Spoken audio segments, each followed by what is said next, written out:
I know.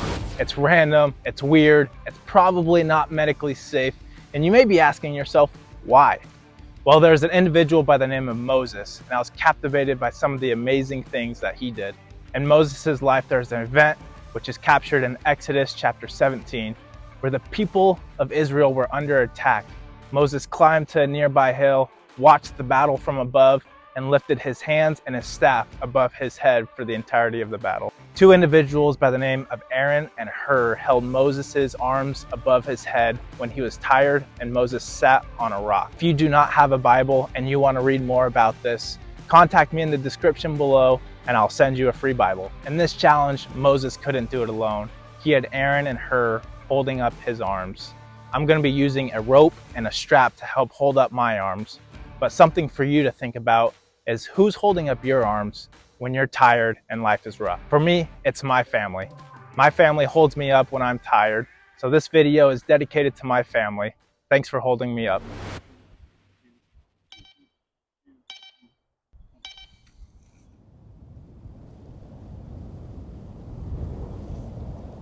So far, so good. Challenge, if you're watching this, maybe for this video, hold your hands up just to see, just get a little glimpse of what I'll be feeling like. This could be the hands down. I guess the hands up, maybe not the smartest thing I've done. Gonna have to transition to the straps here. My left arm is just really feeling it. Can't really feel the staff hitting against my hand. Wow, what a trip. My left arm, like I literally can't even feel anything. That's a trip. It's gone down to my shoulders. My shoulders are feeling nice and heavy. This is the part probably where Aaron and Hur were holding up Moses' arms, and they were getting tired as well.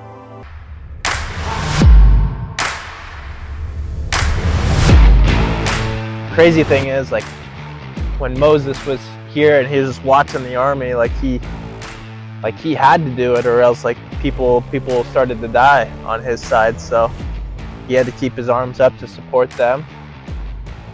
I bet there's a portion of him that wanted just to go down to the battlefield and fight down there, but this is where he was supposed to be, and where he was contributing to the battle. You know, it says the battle lasted until evening.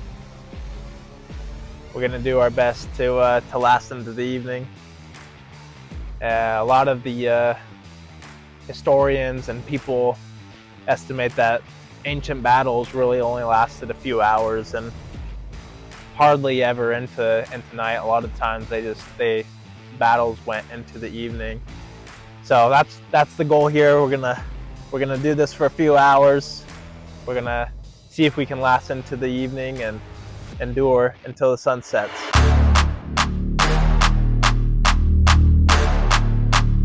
I feel like if I were to adjust my hands, that like I may just drop the staff, so I'm trying to keep my hands just gripped around it as I can right now, just to keep it in place.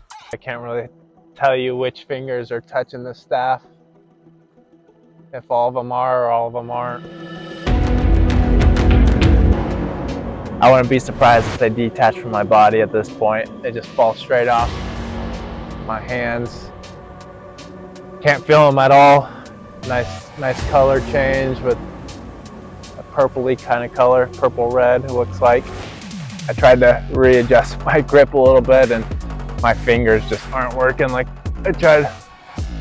That's what I got for you right there. At this point in filming, I lost audio, so I'm going to do some voiceover clips to give some context and to walk you through these last few little parts. So in this portion, I was almost at 3 hours. I had a few minutes left. I wanted to finish strong, so I stood up to finish out the challenge. I did it. I lasted 3 hours with my hands and the staff lifted above my head. It was a weird feeling trying to actually put my arms down. It was a feeling of relief, but it was strange because it was almost like my arms were stuck in that upright position. And as you can see, when it was time to let go of the staff, my hands were kind of stuck in this position, and that was as wide as my hands were willing to open at that time. I was done. I was finally done with this challenge. And as you can see, my hands are like purple and red, and they're just stuck in this position of gripping the staff. And they were just completely numb. I couldn't feel a thing. So when it was time to slide my hands out of the strap, I couldn't really manipulate my hand to get out of the strap. So I had to use my chest to slide my hand out of the strap and then get the other hand out of the strap as well. And then when they're finally out, they're still stuck in that kind of grip position around the staff. And I tried to wiggle my fingers to see if I can even do that, and it doesn't look good. They're not moving a whole lot, and it took a while for them to go back to being normal. With the help of others, we can endure. And if I can endure, so can you.